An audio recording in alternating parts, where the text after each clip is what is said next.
Buongiorno. Days. I missed a couple, so 33, 34, and 35. I have a little bit of a head cold or scratchy throat or something. We were working in a rather nice warehouse yesterday, and I felt irritated as soon as I was in there. It was very hot, and it just felt like there was lots of paint and stuff, which always makes me feel rough. But anyway, it's Wednesday. It's New Comic Book Day. Make sure you go out and buy some comic books. I'm Jamie Gamble. This is 100 Days of Making Comics, day 33, 34, 35. I have a book out on Comixology today through Comixology Submit. It is the Hero Code Theatre of War Prologue, or Zero issue, depending on how you want to say it. It's a little character book I did with Augustine, who's now the artist on the Hero Code ongoing, which kind of it doesn't really set too much up, but it introduces a few characters. It's a little standalone story that also introduces characters that are going to be in the Theatre of War miniseries, which I'm doing with Gary Lister, and with Heather and Frank, as always. So that's out today, Comixology Submit. You can see some other stuff by me on there. It should all be under either Monkey Pipe Studios or Jamie Gamble at Comixology. And what am I doing? Yeah, I was doing some sort of rewrites and started introducing some new characters and doing some stuff for the Hero Code. I had this idea. His storyline at the moment is basically the Hero Code is like a huge love letter to superhero comics that I grew up with, and hopefully with a new spin, because it always sounds like, oh, it's a new twist, it's a new spin. No, it's the real world. It's more a just an attempt to try and explain their appeal to me and to make it an entertaining story. And the storyline I'm starting at the moment, this is from issue 13, it kind of kicks off in issue 12 and goes into 13, 14, maybe 15 and 16. I haven't worked out how long. I like to do 3-issue arcs. But this one is them being taken to another reality to battle for their lives against kind of corrupted versions like Earth 2 storylines that DC used to do, the Owlman and Ultraman, and I can't remember the female character's name. Was it Ultraman? I think it was Owlman. It's the only one I can remember. But they get taken to this reality. They're tricked into going to this reality, and I'm introducing these kind of these versions of superheroes that have been corrupted over time. The idea is that they found like the prototype superheroes in that world, kind of like a Superman, Batman, Wonder Woman analogy that I have in the Hero Code, but they encounter something like Stario, like a space parasite, which corrupts them, turns them bad, and then they destroy the world around them. And the idea is that it's an analogy for the way that a lot of superhero stories have been kind of corrupted by people trying to do grimmer and darker and more realistic stories. Not very clever, but there you go. I'm not very clever, so meh.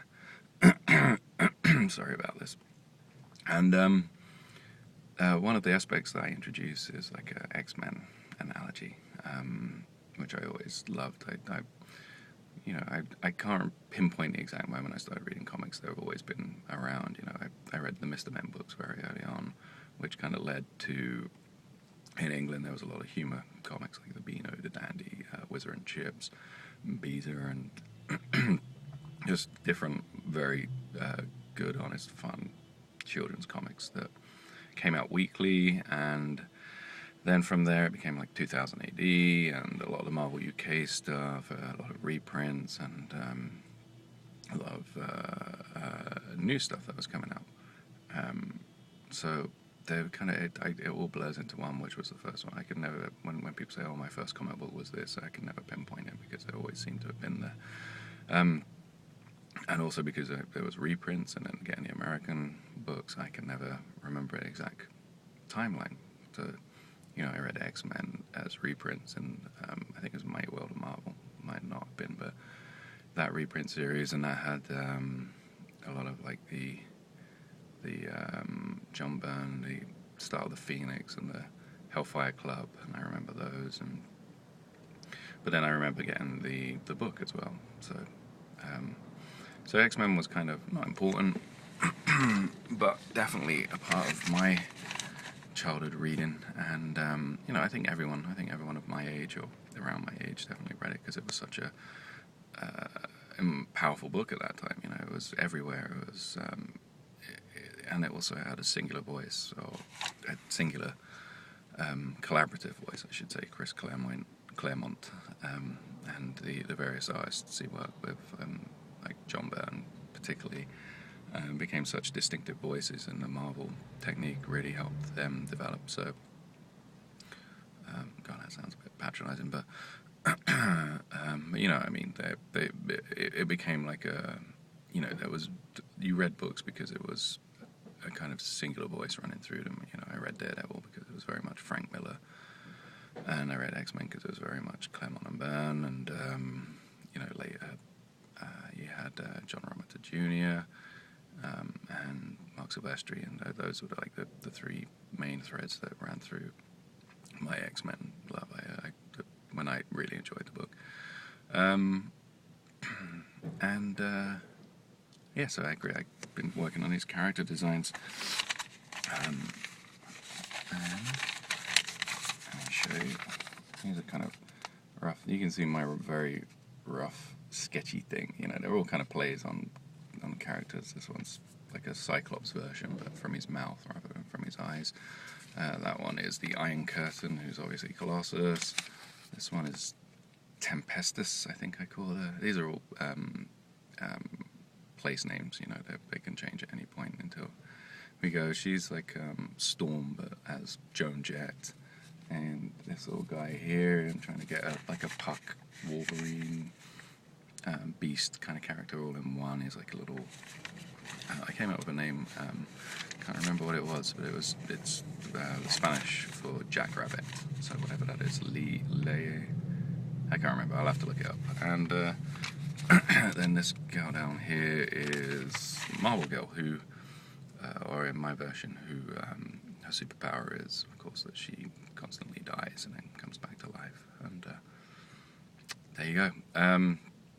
Like I said, I'm not very clever, but these are all fun things. Now, I've been working on those and trying not to slip too much into parody, which is kind of hard to do when you're doing stuff with comic books. It's very easy to make fun of them, and I think that's become the lazy way of writing. A lot of people make fun of them and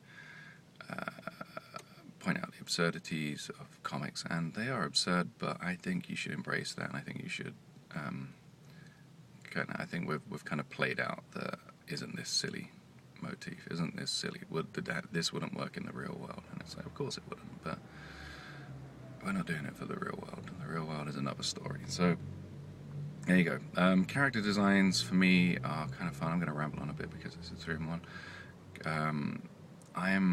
I try and jot stuff down.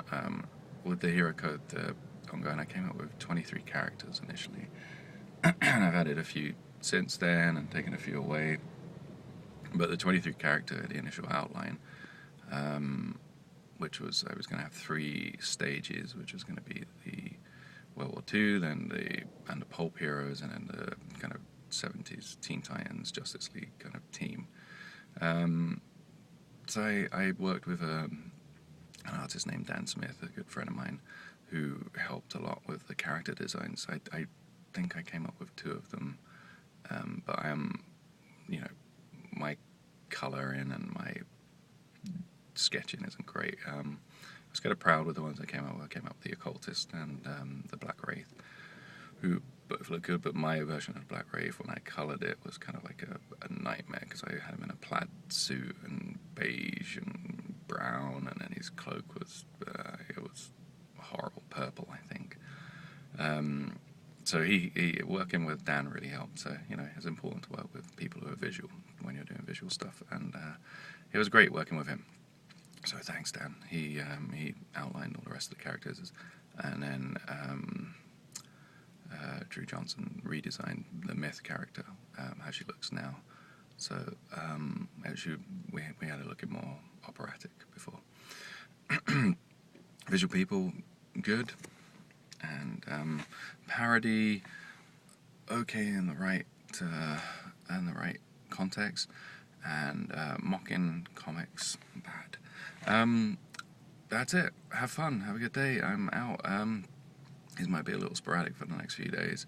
I'm going to be spending some time with the family, but I will hopefully try and upload some stuff. If not, I'll just do a batch of them like this. So I'm up to day 35, 100 Days of Making Comics. Jamie Gamble, jamiegamble.com, monkeypipestudios.com, @JamieGamble on Twitter, and check out Comixology for the Hero Code Theatre of War. There's also, on there at the moment, you have the Hero Code issue 1, the Black Wraith issue 1, and Department O issues 1 and 2, and the Omnitarium trade. Thank you, and goodbye.